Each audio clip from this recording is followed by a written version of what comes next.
табылады. Авторы Ыбырай Алтынсарин. Жанр түрі әңгіме. Тақырыбы идеясы еңбек ету. Оқиға орын алған Франция, Версаль қаласы. Кейіпкерлері Антон. Тәрбиелеу мәні. Ешқашан ерінбеу және жұмыс ету.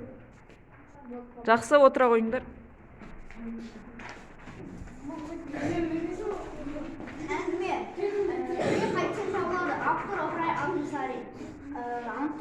Ең алғашқы әңгімеге қарапайым жоспар құрады. Антонның қайыр сұрауы, Антон мен қарт кісі, Антонның еңбек етуі, Антонның баюы, қарт кісінің айтқаны шын болуы. Жақсы, отыра қойыңыздар.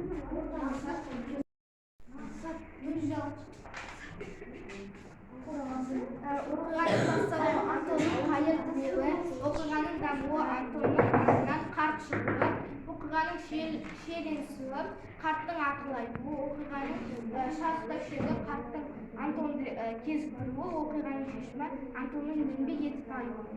Жақсы, отыра қой.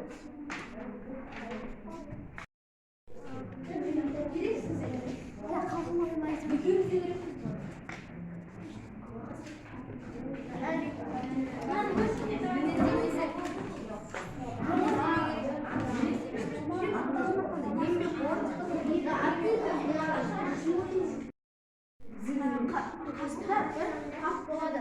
Сөйтіп сол қарттың алдынан Антон қайыршы тіленші шығады.